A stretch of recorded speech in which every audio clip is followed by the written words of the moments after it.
Succession planning should be started as early as possible. When we go to the very beginning on financial planning and business planning, the conversation should be had there. What's the goal?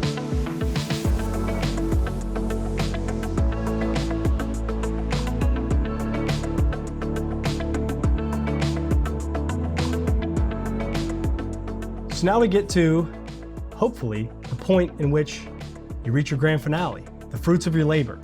What we built for this entire process, you get to reap the rewards of that, to see the value of your business come in to your family and to see the next generation take over, whoever that may be, to bring the business to the next point it may get to. Before I start going through this and talking through exactly what that means and the options that are there, I want to mention a point that I made earlier, but I think bears repeating. Currently, through surveys done over years, 80% of businesses under $200 million never sell. The reason why we've talked about is not having a plan, which hopefully we've understood and addressed through this process. Additionally, they didn't really know their number. They didn't know what they could accept, and they never could look at an offer and say, I'm good with that for the sale price of the business, because they really didn't know if they were good with that number.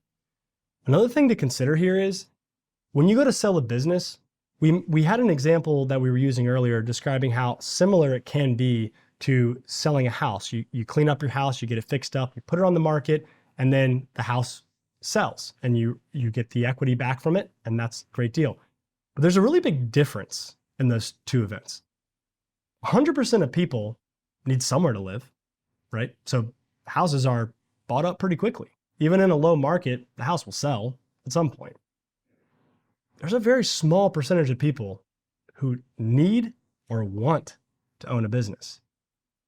So there's not necessarily even going to be a buyer on the external unless you are, in another metaphor, the best house on the block. There's no question that if a business is going to be bought, it's this one, right? So understanding the marketability of your business is important, because not every business, even if perfectly done here, is sellable. So if that's not a strategy, financial independence needs to be developed before this point. But if you are one of the people that has a business that it is going to move to this point, another thing I want to hit on is that let's say that we've done the hard work. We've gotten to this point. We had a strategy. We go to sell. Well, there's another stat that's worth mentioning. Same study that was done. 85% of people who do sell report significantly regretting that decision within 2 years of the sale. Now, I don't want to put fear here to say, well, that's because we shouldn't have sold in the first place. We'll just hold on until the end. No, that's not what's happening here. The reason why they regret their decision is because they did not understand the net proceeds from the sale and what that would mean for them for potentially a change in lifestyle. They couldn't replace their income the right way because they didn't understand how much they were using from the business for income and really what would net out in a sale. Or another primary reason is they had no idea what they were going to do after that. We've talked about how a business is in an owner's brain in the same place as their children are. Well, it's empty nesting, right? The business is gone. What do I do at this point?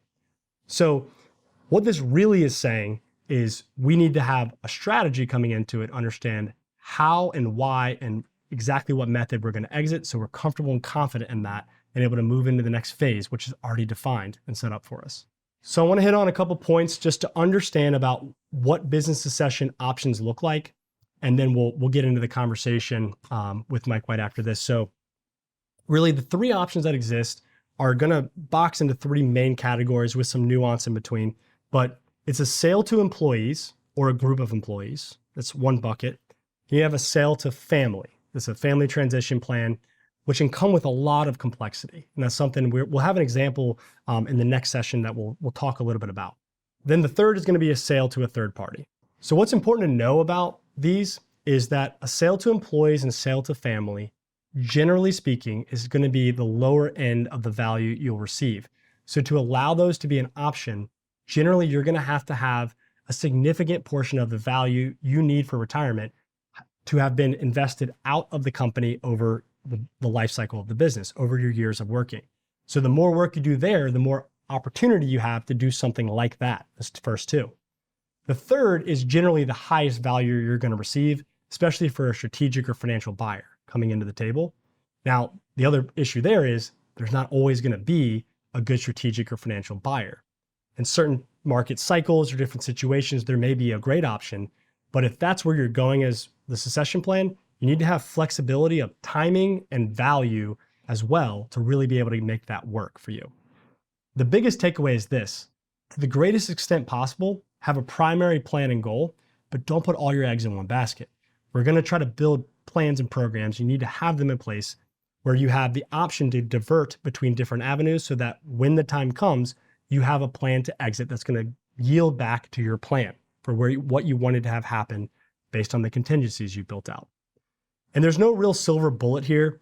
So when you go through this, just understand that as many options as possible is going to lead to the best possible conclusion.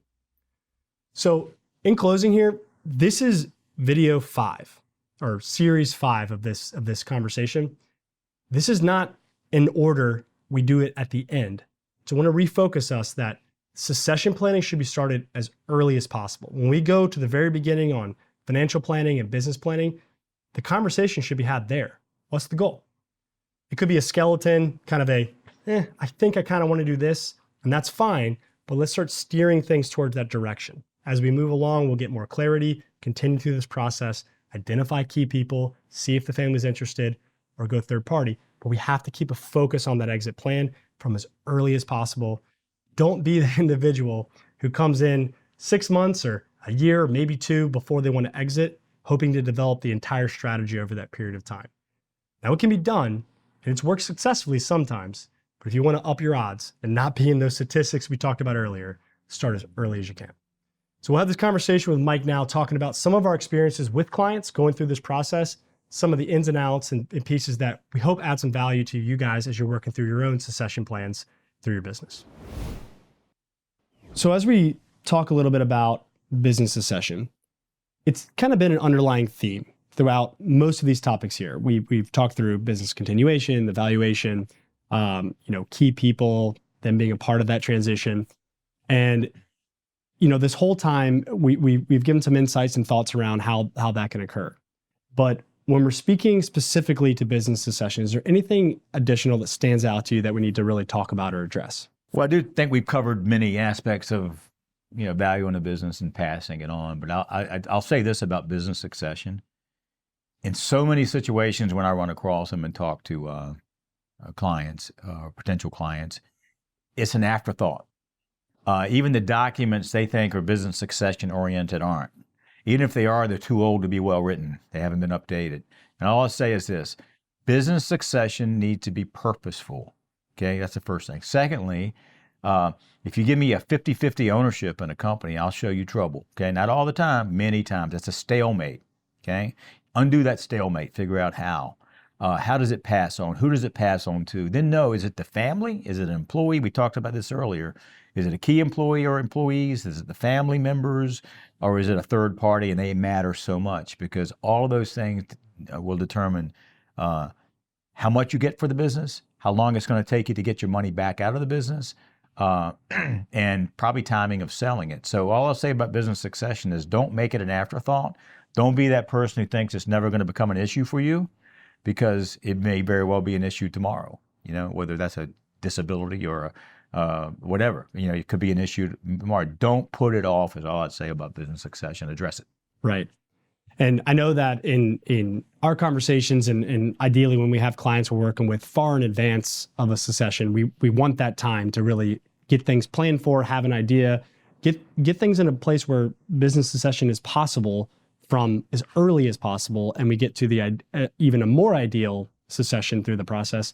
But I think you said it well there, is not focusing a purposeful priority to that plan leads to situations too often where an unplanned succession doesn't have a good outcome. Right. And being proactive there can pay dividends to your family and the employees and the company vision you've set. As I get older, I unfortunately have had friends and things that have had suffered health issues, and it's an amazing thing as to how we're all built. That we're going to be in that 5% survivor category. We're invincible. Right? It is just, even in an older age, the fighters just keep fighting. I think it's awesome. Okay, but I'll say this about succession planning. I hear clients all the time say, when I retire, blah, blah, blah, blah, blah. And then they'll say, if I die. And I'm like, wait a minute. Okay, you may never retire, but you're going to pass away. Yeah. So there's this great defense mechanism we have to ignore the obvious, the inevitable, and plan based on it. Because it is inevitable, all that is. You're eventually going to retire if you pass away, and you're definitely going to pass. You know what I'm saying? Yeah. Disabilities, maybe. So a partner dying prematurely, or a partner getting sick, or a partner retiring before you thought he was, all those things are possibilities. Right. So plan on those and make a succession plan that you review on a regular basis that works, and if situations change it. Right. Okay. Right. Yeah, I know you've lived many of those with clients and in different situations. Yep. So yeah, it's a lot of value there. So with succession planning, there's a lot we can talk about regarding the numbers, the process, the legal agreements, the things that make a plan complete. The part that is often not addressed is the personal aspect of that. Actually deciding and signing the dotted line for I am no longer the owner of this business that I started or have developed for the last significant period of time. What advice do you have or suggestions regarding owners who are going to be going into that position? Of succession planning or handing off. They're selling their business, they're going to be out of it. I want to make an example, and then I'll give you a real case recommendation I got years ago. The example I'll give you as to what business owners struggle with would be an athlete. We can all name many athletes who played past their prime. Quite frankly, they shouldn't have. Mm-hmm. It's not how you want to remember them when they were really great at one point. But their identity, from the time probably they were in Little League, they were probably great athletes, was being a great athlete. And I know it's hard to get off the field and work from behind the field, right? So they've struggled. We've watched that every day, every weekend on TV. The comebacks, Muhammad Ali, God bless him, came back way too many times. And so that's the athletic version of how hard it is to leave. But it is no different from a business owner who's been building the business since they were in their 20s or 30s, who's emotionally tied to it. It's their identity, and now they're expected to walk away. And it's hard. And I'll say this about it, and it's advice that I got years ago, and that is this. If you ever want to sell your company and get out and retire, keep one share of stock, keep an office, even if you're the old guy that comes in on Wednesdays and reads the paper. People just keep a purpose, keep a place to go. You may even want to keep a handful of your best clients who are similar in age, but don't just sell 100%. Sometimes that works for owners of businesses. Sometimes it doesn't, but this recommendation I'd give you, don't totally go away if you can avoid it. Right. And I think with that too, it's for some people, they may be ready and willing to go away, but I think the really important part is have the distinct, defined plan, not just succession plan, but what are you doing next after that point? Yep. Whether that's in the business as reading the paper in the office, or you have a specific goal, a charity, family event, but something. Something I've seen over my lifetime is people that were similar age to me that it was the dot-com days, or a whole bunch of different ways they did it, real estate. But as a young person with an A personality, right? They got into a company that just went way up in value, and they sold it in their 30s, okay, or early 40s for a big number, okay? And guess what? They sold it and retired.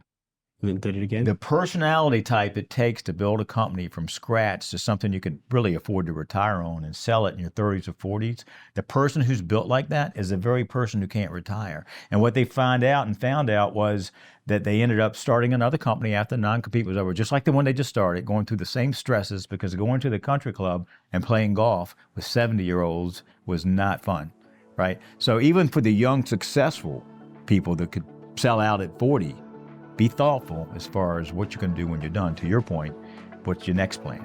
Is it just go through that stress all over again? If it is, why sell? Right. That's perfect. Thanks.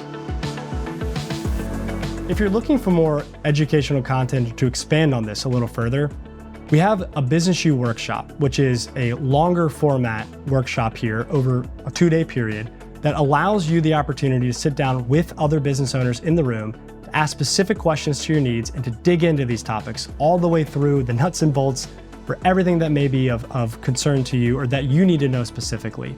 If you'd like to attend a workshop, there's some information below. Finally, we've been working with business owners in this capacity for almost the last 40 years. And if you're looking for that advocate, that partner to be with you as you're guiding your business, we'd love to have you be a part of the team. And we'd love to see you be that person who brings their business to the ultimate value as their most valuable asset. Thank you.